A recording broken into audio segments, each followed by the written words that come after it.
Yo, what's going on, everybody? Welcome back to some more Dimpled Balls videos. I want to take a quick second to thank you guys for helping us hit 300 subscribers. Yet another milestone on our way to 1,000, and I know we'll hit it in no time. You guys are crazy, but I appreciate it. I love you guys. Keep hitting the like button, keep subscribing.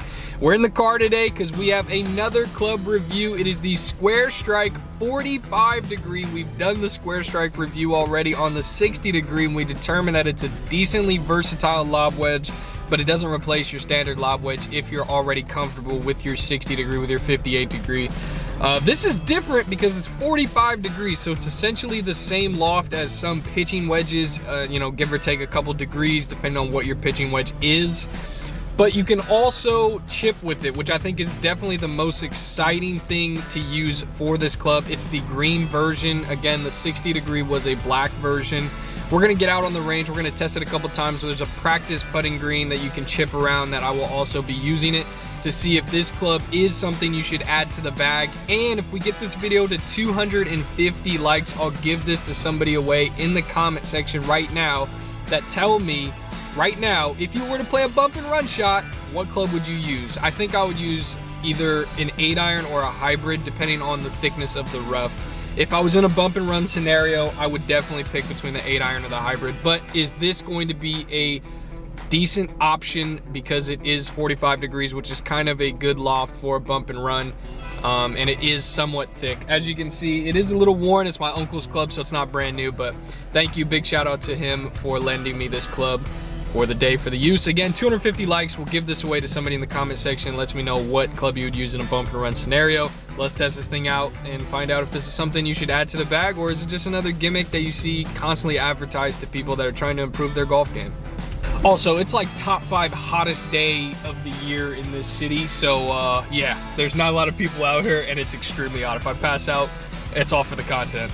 All right, so I'm gonna try like kind of half swinging it, slow swinging it, and then we'll do a full swing and see what it can do. I don't know, 45 degrees, it should act like kind of like a pitching wedge or somewhere around those lines.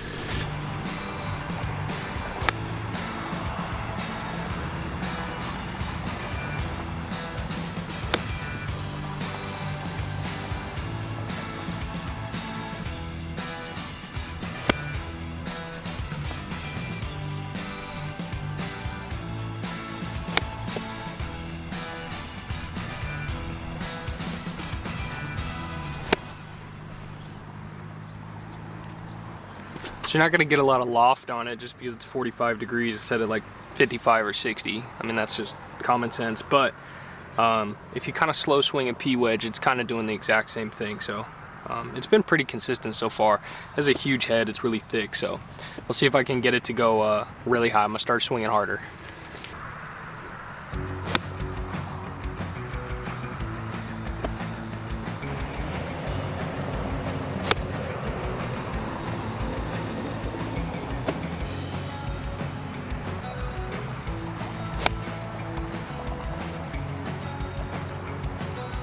Yeah, I mean, it's going a little over 100. Feels like it has a lot of backspin, so that's a good thing.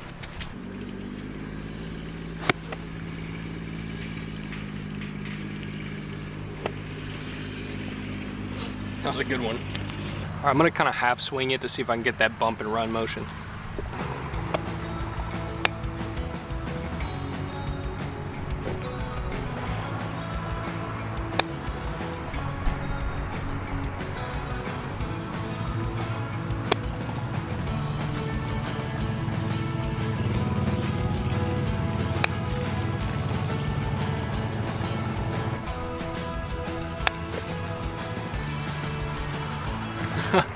The bump and run test was an A+, I think. That was really good.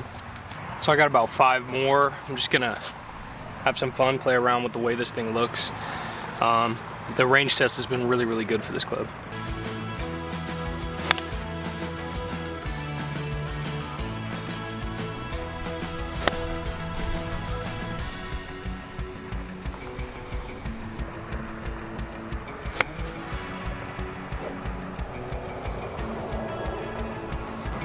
Those last 3, I'm gonna try opening it up the club because that seemed to have a crazy result.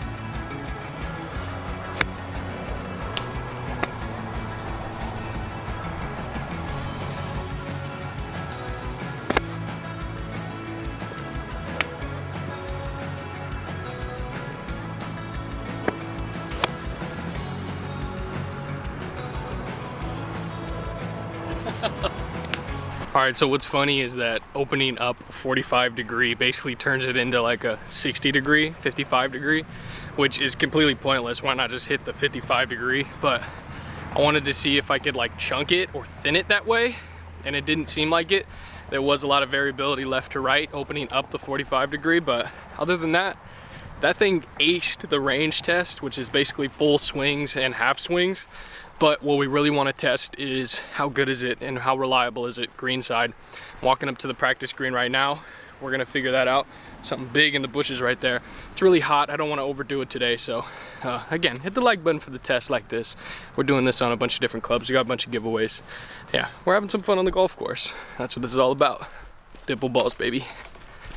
So I think the biggest use for this club is the bump and run. I'm gonna bump and run it right up over that like 4 feet of fairway. Let's say you have a bad lie, or let's say there's some sort of object you have to get over. Maybe it's a big hill. Can this club be used there to hit it near that pin? Let's find out.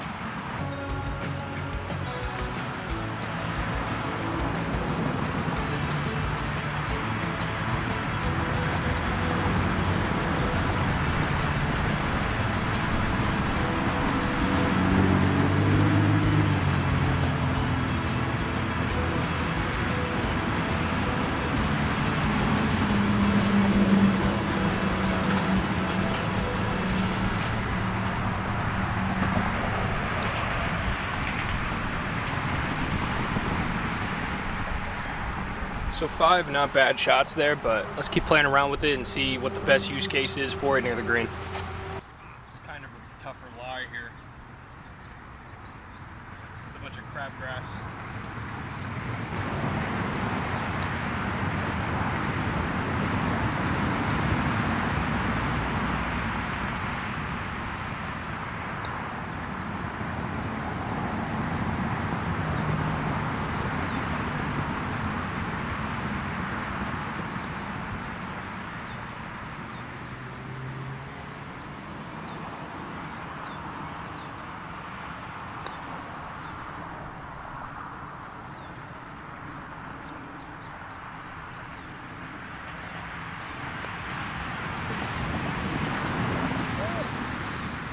That's a touchy line there.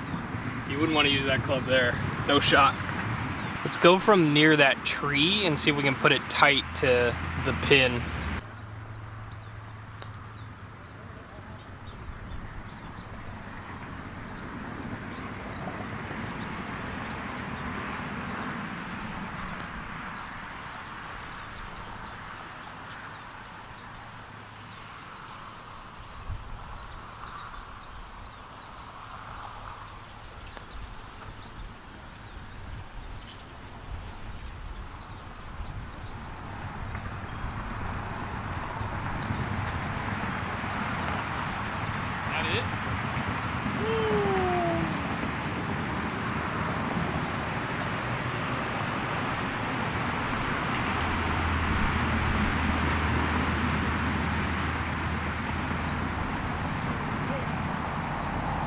I'll tell you what, these lies are so touchy that greenside, it feels more like a putter than it does a wedge.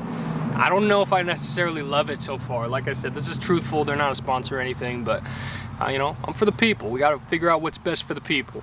All those lies there kind of screwed the use case for this club. I'm going to try and go uphill and see if maybe that's a better play for this club, because it feels more like a putter than it does a wedge.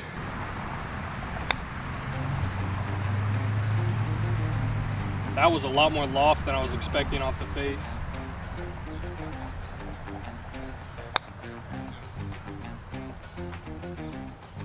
That's not too bad. That's not too bad at all.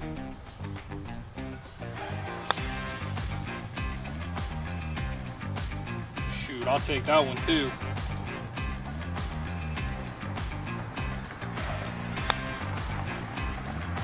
Probably a little bit too much loft there.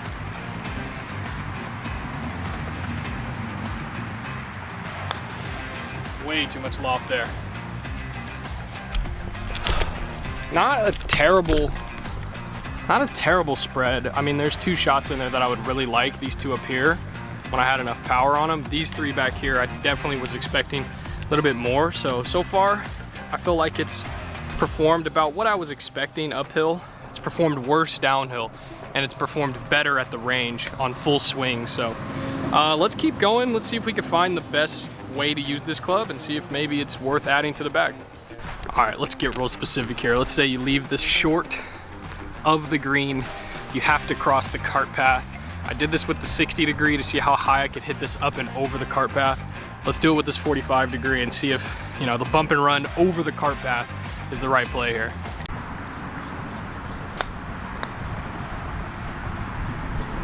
If we go for that short-sided pin, we'll see how it works.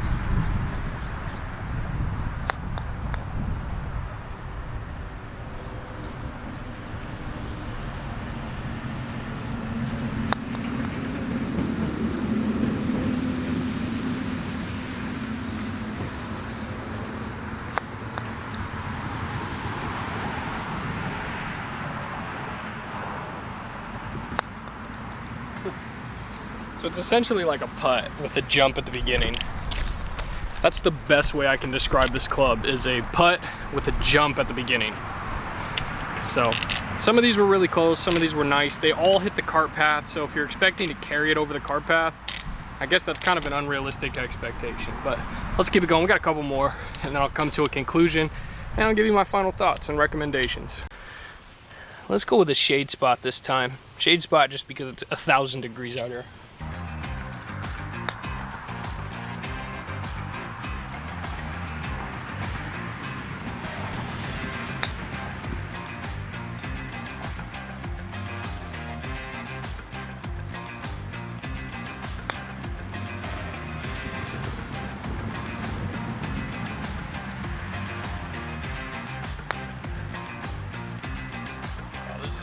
Tough shot.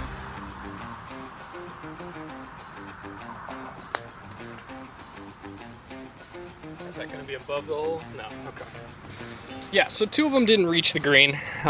These ones trickled off as if you putted it and it didn't catch the slope enough. And then those 3 are kind of far. They're really kind of far. So I'm not in love with it on downhill slopes. Let's try it a couple more times uphill and see if maybe like that's the specific use case I could see this kind of a bump and run. Because the bump and run downhill with this club, I don't know if it's it. And we'll go for the long pin.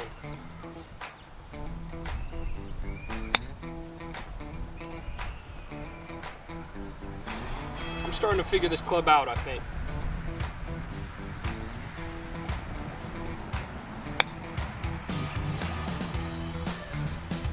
That one's gonna be really good.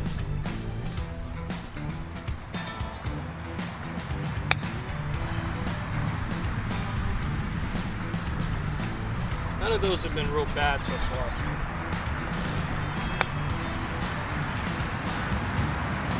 That one's the worst one, I think, and I scolded.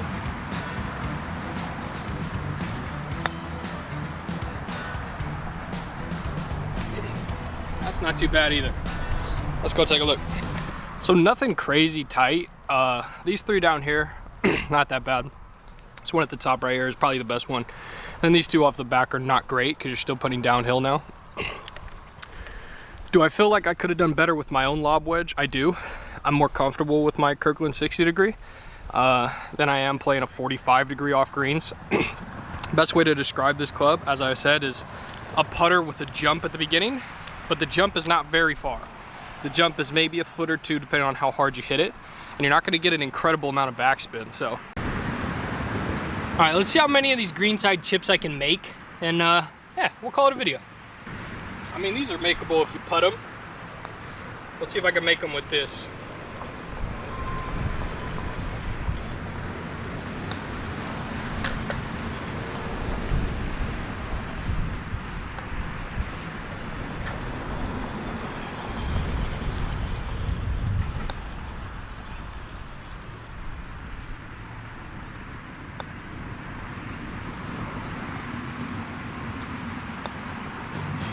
Okay, 3 out of 5. We shot 60% on those, which maybe that's the right way to use the club. I don't know, but that seems like I could putt from there and have pretty similar results. We did have to skip up and over this sand, this kind of rough edge right here. So maybe this club did give me an advantage there, but either way, we made 3 out of 5, which I'm pretty happy with that. definitely a good note to end.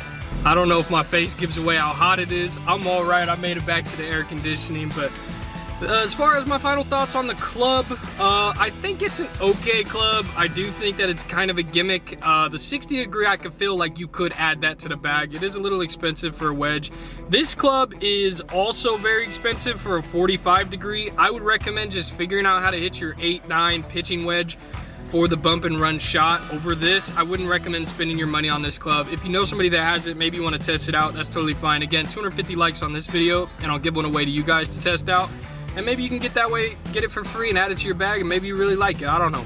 Full swing though, it did surprise me. It held up better than normal. I think that the odds of you chunking that club versus chunking the P wedge is a lot smaller. I think you're gonna be able to hit that a little bit more consistent with the P wedge, but honestly, I would just recommend practicing with your P wedge, practicing with your 9-iron, all of those degrees, which are kind of similar to this 45 degree.